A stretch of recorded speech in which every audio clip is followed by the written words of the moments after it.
最近こんな USB-C ケーブルを買いました。ダダーン。はい。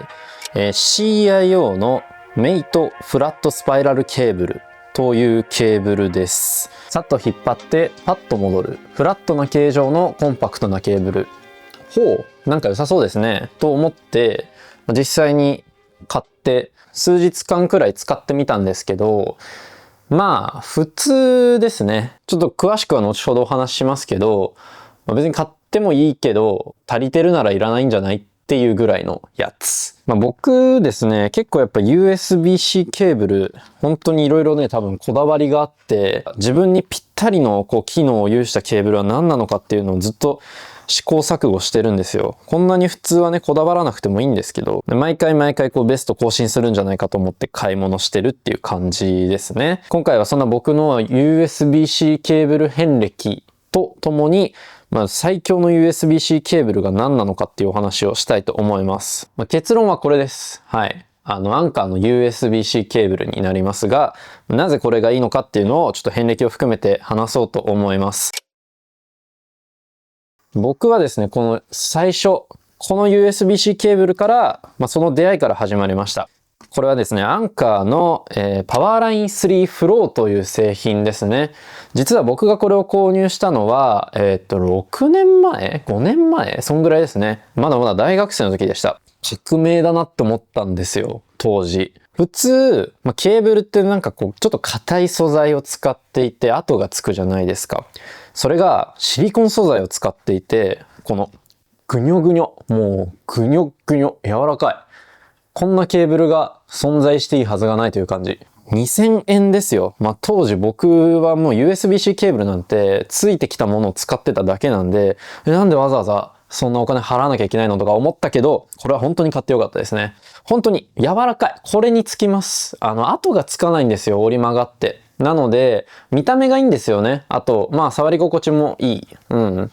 荷物とか、いろんなところでどうしても邪魔になるケーブルを少しでもストレスを減らして持ち運べるという点でめちゃくちゃ気に入りました。ここから僕は、より良いケーブルはないかと探し歩き回り始めたんですね。で、これをずっと使って、楽しんではいたんですけれど、一つ難点というかね、困ったポイントがありました。それが、ケーブルの長さを変えたいというところだったんですよね。特にデスク環境において、使わない時はしまっておいて、使う時だけ引っ張り出せるような、そんな魔法のようなケーブルはないかみたいな、ゴムみたいな伸び縮みするケーブルがあればいいなと思って、いろいろと Amazon を探していたところ、ちょっと今手元にないものを手放してしまったんですけど、オーキーというところのこういったコイル型のケーブルに出会ったんですよね。これは革命だと。ほぼバネゴムみたいなものですから、使いたい時は伸びて、で、使わない時はコンパクトになると。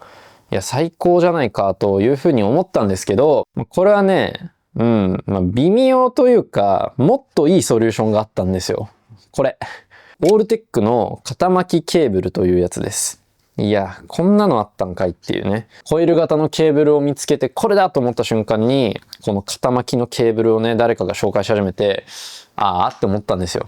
絶対こっちの方がいいじゃんって。構造としては、掃除機のケーブルと同じです。引っ張って出して、もう一回引っ張ると、戻るっていうような構造。もうデスク環境系のアイテムとしては定番だと思います。これが登場する前にも、こういった巻き取り式のケーブルは存在してたんですけど、両巻きのものしかなかったんですよ。どっちも長くなって、どっちも短くなるみたいな。それだとデスク環境においては、あまり意味がないんですよね。というのも、この、ユニットっていうんですか、ここの本体の部分を固定しておきたいわけですよ。持ち運びにはいいかもしれないけど、デスクに固定する用途では向かなかったんですよね。でも、それをオールテックが解決してしまいましたと。今これ120センチかな ?1.2 メーターのものまで存在します。デスクにおいてね、USB-C ケーブル、充電スポットみたいなのを常駐させたいという方はもうこれまず買ってください。これは間違いないです。僕もですね、これ3つつけています。3つぐらいつけてると全然問題はないというか、どんなにガジェット好きの人でも多分足りるんじゃないかな。で、ただこれはデスク環境においての1個正解が見つかったという話。持ち運び用はここからアップデートされてないわけですよね。アンカーのケーブルから。ということで、その次に僕が手を出したのがですね、これでした。開けてみましょう。なんとですね、はい、この二股ケーブルなんです。インは一口、アウトは二口という、なるほど、その手があったかというようなケーブルですね。これは確か2年前ぐらいに登場して、最初はこれ構造上なんか発熱とか発火の危険があるんじゃないかみたいに噂されていたこともちょっと記憶に懐かしいようなケーブルですね。充電器のポートを一口にするか二口のものを選ぶかみたいなのをみんながね、頑張って考えている間にアンカーからいやいやケーブルを分けりゃいいんですと、そういうような提案がなされたケーブルです。これ僕会社でめちゃくちゃ重宝してました。僕が会社のデスクで使える電源タップのこの穴コンセントなんて一つだけでした。1年目とか2年目はまあコンセント一つぐらいで頑張りなさいっていうところですよ。であとこの充電系のユニットはまあテーブルに置いてってたんですけど勝手に、はい、ただまあケーブルそんなねごちゃごちゃ置いとくのもなっていうので、これ非常にスマートでしたね。もう1本だけ持っておけばいいので、これ1個とアンカーナノってちっちゃい一口の充電器、これがすごく良かったですね。出力を勝手に振り分けてくれるんですよ。でもちろん一口だけ挿すのでも使えるので、普段はパソコン、会社の本当に充電が持たないパソコン永久にコンセントつなぎ続けるんですけど、まあ充電足りてるなとか、逆にスマホとかイヤホンとかタブレットとかそこら辺の充電が危ないなと思ったら二口目も挿してちょっと電気を分け与えてもらうみたいな、そういう感じで使ってました。これはそういった制限のある環境下ではものすごく進化を発揮します。ただまあ会社を辞めた僕にとっては別にあんまり使わないわけですよ。ってなった時にいよいよね、もうこれの正当進化のケーブルはないものかと思って、まあ、行き着いたのは結局これでしたね。はい。CIO の、なんて言うんですか、これは。シリコンの、スパイラルケーブルです。先ほど紹介した、最近買ったこれとの違い。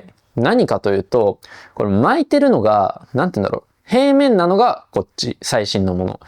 で、その前に買ってたのがこの、厚みが出るパターンでしたね。サイズはこっちの方がちっちゃくできるけど、その分厚みが出るよというようなケーブルでした。これどうやってくっついてるかっていうと、マグネットなんですよ。こんな感じで自然とまん丸になっていくんです。シリコン素材なんで先ほど話したこのアンカーのものと同じで非常に柔らかくて触り心地もいいですし、癖みたいなのもつきません。あとこの、小さくまとめた時のこの半径はかなり自由が利くんです。今大きめに円を作ってるんですけど、もっと小さくもできます。よいしょ。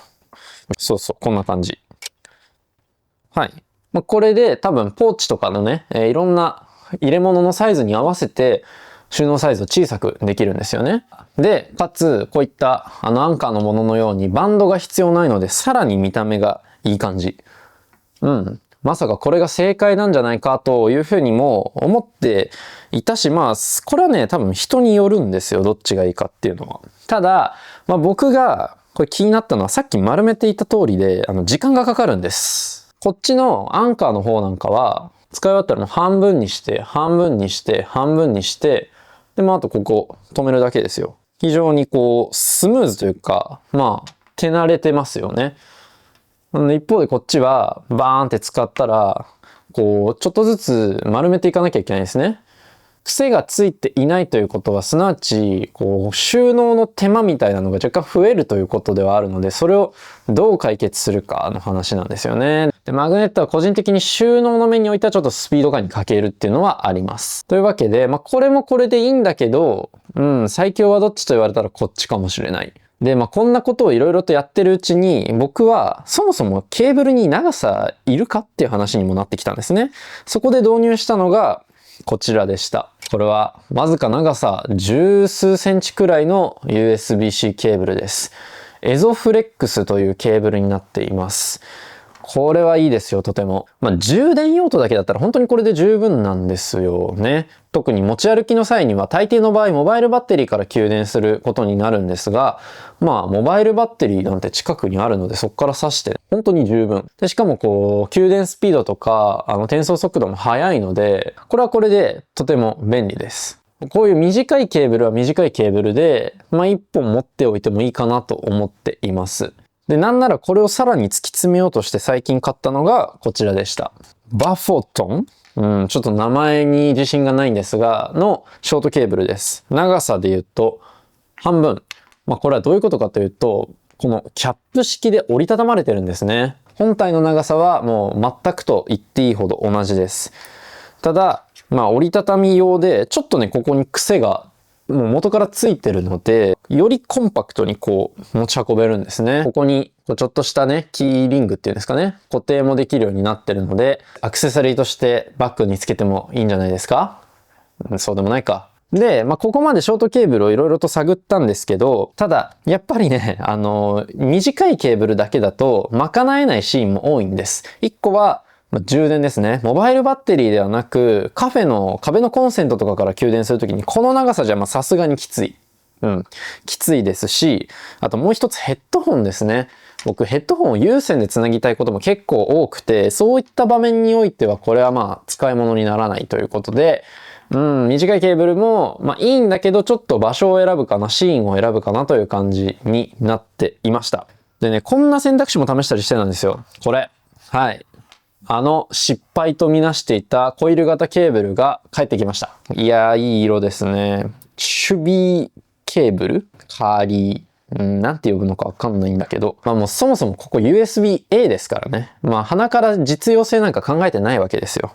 これはもう見た目だけで買えました。これがデスクに置いてあったら可愛いだろうということで買ったんですよ。値段も9900円とかいうなかなかの金額のものを買ってしまいましたが、これはこれですごく気に入ってます。コイルからのここの長さもなんか絶妙に長いし、A だし、使いにくさはあるんですけど、見た目としてすごく気に入っていますが、これは日常的に、要は荷物に入れて持っていくものじゃないですね。はい。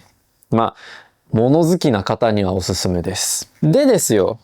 結局今回この CIO のものを買って、どうにもおすすめしている人もいたんで、これはもしかしたらさっき話したようなアンカーのこれとか、CIO のこれとかを超えられるんじゃないかと期待したんですが、別に普通でしたね。ちょっとね、これ見てわかる通り、丸ではないんですよ。これきしめんみたいなケーブルになってます。きしめんのこの幅の太い方、を側面として丸めていくんですね。で、さっき箱に書いてあった通りで、このいつも綺麗、さっと引っ張ってパッと戻る。これはどういうことかというと、こんな感じ。元に戻るんですよ。マグネットでこう全体的につくようになっていて、で、かつ、ちょっとこう癖がついてるのかな。戻ろうとする力が働くので、こういった感じで動くようになってるんですね。ただこれさっき肩巻きのケーブルの時に話した、両巻きのケーブルと、容量は同じなんですよ。本体みたいなところを中心にこう両方向に引っ張られる感じ。なので、なんか固定とかはまずできない。かつこれ、常に戻ろうとするんですよね。このさっきの CIO のこのスパイラルのシリコンのケーブルもマグネット式なので戻ろうとはするんですけど、こっちほどじゃない。なんかこう自然なくらいの力で引っ張られるんですよね。でも、こっちはかなり強めにこう引っ張ろうとする力が働きます。しかもなんかこうちょっと微妙なんだよな、強さが。充電器で使う上でデメリットっていうほどじゃないんだけど、でも別にメリットにもならない。ちなみにファブリック素材です。なんかね、流行ってるっていうくらいの印象です、僕にとっては。そんなわけでですね、これは結局僕の中での最強のケーブル、アンカー USB-C ケーブル、パワーラインフロー3かなを超えることは、できなかったかなと思います。もうね、これが一番優れてるんですよ。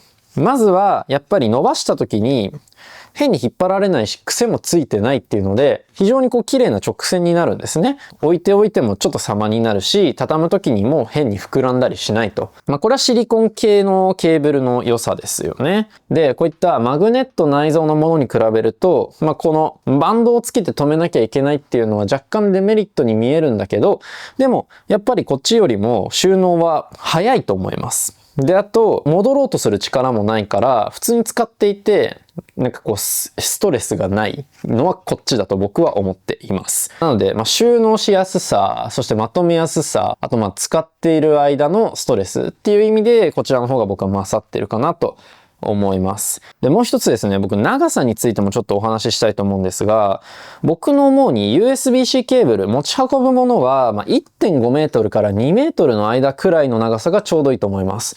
ちなみにこちらのアンカーのものは 1.8 メートルがあります。これは 1.8 メートルです。で、こっちの CIO の最近買ったやつは 1.5 メートルかな。はい。このあたりがちょうどいい長さだと思います。というのも、壁のコンセントに充電器を挿してそこから給電するときにも、1.5 メートル以上あれば、場所は基本的に困らない。足元とかにコンセントがあっても全然困らないですし、ヘッドホンの有線接続においても、ケーブルの長さが足りないみたいなことがないですね。パソコンに引っ張られない自由が利くのは 1.5 メートル以上の長さかなと思います。で、こっちの CIO ですね。これ CIO のこのぐるぐるシリコンケーブルに関しては、僕が買ったのは1メートルのものになります。2メートルもあるんですよ。2メートルもあるんですけど、単純に厚みがこの倍になるんですよね。これはちょっと収納がしづらい。結構な大きさじゃないですか。だって、この大きさで、この厚み。なんだかんだこれって、柔らかくて紐状だから、ポーチの中にぐしゃっと押し込めるんですよ。で、癖もつかないから非常に使いやすい。一方で、こういったぐるぐるケーブルたちっていうのは、この分確実に面積を取るんですよね。で、こっちのシリコンぐるぐるに関しては厚みも取る。ので、しまいやすいですね。こっちの方がやっぱり。うん。これがポーチだったとしても、もうこんな感じで押し込めてもいいわけじゃないですか。何も考えずに入れられるという点で、このアンカーのケーブルが僕は推しですね。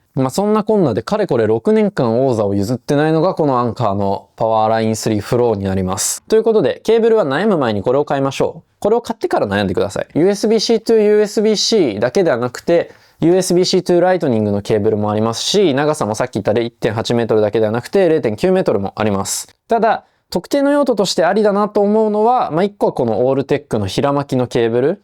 これはデスクに固定する分にはものすごく便利です。もう使わない時にはこの状態。使う時だけ使う分だけ引き出して使えると。で、ワンプッシュで、で、これ収納できると。あと、できるだけ荷物をコンパクトにしたい人は、これもあり。バフォトンのショートケーブルですね。あと、機能性度外視で、このコイル型の USB-A to C のケーブルを使いたいという方は、止めません。あと僕の会社員時代のように何か制限があるような特殊環境下においてはこの二股ケーブルもありかもしれないです。というわけで以上がですね、僕の USB-C ケーブル遍歴でした。なんだかんだこれやっぱすごいですね。アンカーもこのパワーライン3フロー。先端がちょっとブロンズっぽいカラーリングなのも好き。ぜひ悩んだらこれを買ってみてください。